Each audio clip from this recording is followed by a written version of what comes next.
ठीक है, तो अपना टॉपिक क्या है? Remainder theorem. तो क्या बोल रहा है कि एक पॉलिनोमियल है px, एक पॉलिनोमियल है px, पूरी डेफिनेशन को आपने ब्रेक कर दी। When it is divided by x minus a, तो कुछ रिमाइंडर बचता है हमेशा। जब किसी पॉलिनोमियल को हमने किसी नंबर से डिवाइड किया, किसी दूसरे पॉलिनोमियल से डिवाइड किया x माइनस a, तो कुछ रिमाइंडर बचेगा। तो वो रिमाइंडर क्या आएगा? तो एक तरीका तो है कि मैं फुल डिवीजन करूं, ठीक है। दूसरा तरीका क्या है कि मैं रिमाइंडर थ्योरम को यूज करूं। रिमाइंडर निकालना है मुझे, मेरा टारगेट क्या है? टू फाइंड द रिमाइंडर, ठीक है ना। px को जब x माइनस a से डिवाइड करें तो क्या रिमाइंडर आएगा, ये मुझे निकालना है, ठीक है। So px divided by x minus a, remainder क्या बचेगा? pa। अभी कुछ समझ में नहीं आया मुझे पता है, एक मिनट आप इधर देखिए। लेट्स से हमें ये एक पॉलिनोमियल है x की power 4 minus 3x square plus 2x plus 1, इसको डिवाइड करना है। We must divided it by x minus 1। हमें इसको किससे डिवाइड करना है? x minus 1। और क्या निकालना है? रिमाइंडर। और क्या निकालना है? रिमाइंडर। तो यहां पर क्या लिखा हुआ है? p of a will give the remainder. तो इसका मतलब इससे मैं इसको डिवाइड कर रहा हूं। अल्टीमेटली कैसे लिखेंगे? x की power 4 minus 3x square plus 2x plus 1 when divided by x minus 1। तो इसको जब सॉल्व करेंगे तो लास्ट में कुछ रिमाइंडर आएगा। तो वो रिमाइंडर क्या आएगा, ये आपसे पूछा है। प्रॉब्लम डेफिनेशन क्लियर हुई? ठीक है ना। प्रॉब्लम डेफिनेशन क्लियर होनी चाहिए कि करना क्या चाहते हैं भाई। जब तक ये क्लियर नहीं होगा आगे कैसे बढ़ेंगे, मजा ही नहीं आएगा, ठीक है। So px is equals to, यहां पर ये x माइनस 1 आ गया। अब क्या तरीका है? x, स्टेप देखिए, x माइनस 1 को क्या लिखेंगे इधर? 0। और x की वैल्यू क्या आएगी? 1, ठीक है। x की वैल्यू क्या आएगी? 1। फिर से रिपीट कर रहा हूं, x माइनस 1 से मुझे इस पूरे पॉलिनोमियल को डिवाइड करना था। तो x माइनस 1 को किसके इक्वेट करूंगा? और टारगेट क्या है मेरा? x की वैल्यू निकालना। अब मेरे को क्या करना है? ये x इक्वल्स टू 1 आ गई, ठीक है। यहां पे x इक्वल्स टू 1 आ गए, तो p ऑफ 1 निकालना है। क्या निकालना है? p of 1। p ऑफ 1 निकालते हैं। 1 की power 4 minus 3 into 1 square plus 2 into 1 plus 1, कितना आया? 1 माइनस 3 प्लस 2 प्लस 1, 2 प्लस 1 3 और 1 4 माइनस 3, 4 माइनस 3 इज 1। इसका मतलब कि अगर मैं x माइनस 1 को अगर लॉन्ग डिवीजन भी करूंगा तो लास्ट में रिमाइंडर क्या आएगा? 1। नहीं तो सिर्फ रिमाइंडर ही अपने को निकालना है, क्वेश्चन से मतलब नहीं है। तो बेस्ट है आप किसका यूज कर लो? Remainder theorem. फिर से रिपीट कर रहा हूं, रिमाइंडर थ्योरम में क्या होता है? एक पॉलिनोमियल होता है, उसको हम किसी दूसरे पॉलिनोमियल से डिवाइड करेंगे, तो बताइए रिमाइंडर क्या होगा। तो क्या तरीका है? इस x माइनस a को किससे इक्वेट करेंगे? तो x की वैल्यू क्या आ जाएगी? और a को कहां पुट कर देंगे? इस पॉलिनोमियल में। बस रिमाइंडर थ्योरम।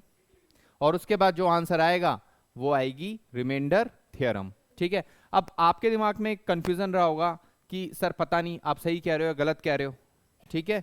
आप सही कह रहे हो गलत कह रहे हो सकता है ऐसा नहीं हो, ठीक है ना। ये भी तो लगता है ना, हो सकता है ऐसा नहीं हो। चिन चिन चिन चिन चिन चिन चिन चिन चिन, कोई बात नहीं, नेक्स्ट पेज पे फिर से उतार लेते हैं।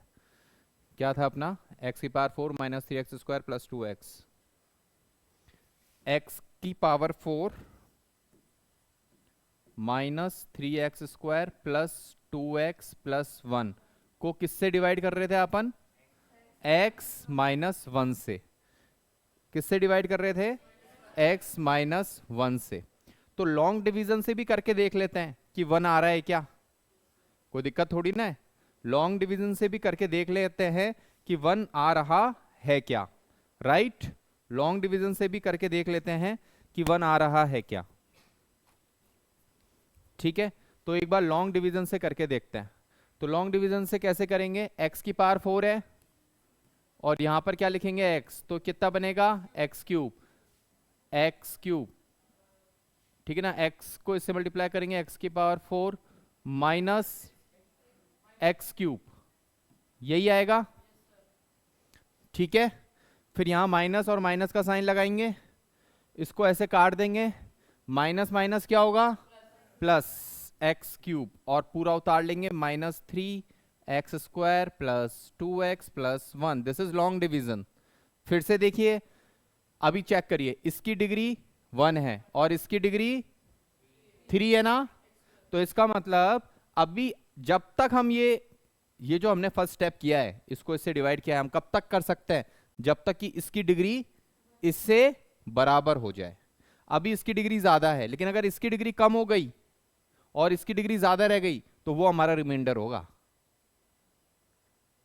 फर्ज करिए यहां पर कुछ ऐसे रह जाता 2, तो इसकी डिग्री क्या हो गई, 2 की डिग्री क्या होती है, कांस्टेंट पॉलिनोमियल की डिग्री क्या होती है, कितने लोग बोल रहे हैं 1, कितने लोग बोल रहे हैं 0। कांस्टेंट पॉलिनोमियल की डिग्री होती है 0। अगर आप 1 बोल रहे हैं ना तो चेक योरसेल्फ, इसका मतलब अब तक जो हमने पढ़ा है उसको आप ढंग से कैरी करके नहीं चल पा रहे हैं, राइट। तो इसकी डिग्री इससे बराबर या ज्यादा होनी चाहिए फॉर द फर्दर सिंप्लीफिकेशन।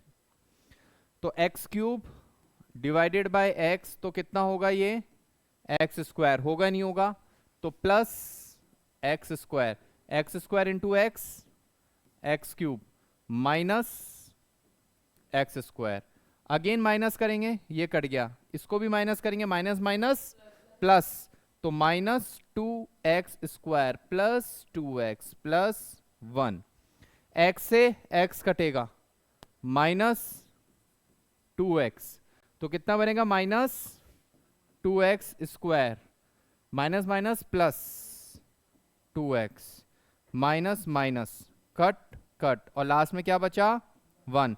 अब इसकी डिग्री कितनी है 1, 1 इंटू एक्स की पावर 0, 1 है डिग्री 0 है, 1 इंटू एक्स की पावर 0, इसकी डिग्री हो गई 0 और इसकी डिग्री कितनी है 1। तो क्या फर्दर सिंप्लीफाइड करेंगे, नहीं करेंगे, ठीक है ना, यहीं रुक जाएंगे। इसका मतलब ये हमारा रिमाइंडर आया। अच्छा एक बात बताइए, ये आया रिमाइंडर समझ में, कैसे आया, इससे पहले जो हमने किया था वो भी क्या किया था, यही निकाला था रिमाइंडर। जब x-1 को इस पॉलिनोमियल से, ठीक है ना, x-1 से इस पॉलिनोमियल को डिवाइड किया था तो भी रिमाइंडर अपना आया था 1, और जब लॉन्ग डिवीजन से हमने देखा तो भी रिमाइंडर क्या आया 1। तो इसका मतलब हमने जो किया सही किया। तो इस लॉन्ग प्रोसेस को अवॉइड करने के लिए रिमाइंडर थ्योरम आई है, ठीक है। क्लियर सबको, किसी को कोई दिक्कत है तो प्लीज पूछ सकते हैं, किसी को कोई समस्या है तो प्लीज पूछ सकते हैं। ये होता है रिमाइंडर थ्योरम, ठीक है। कोई दिक्कत किसी भी तरह की, राइट।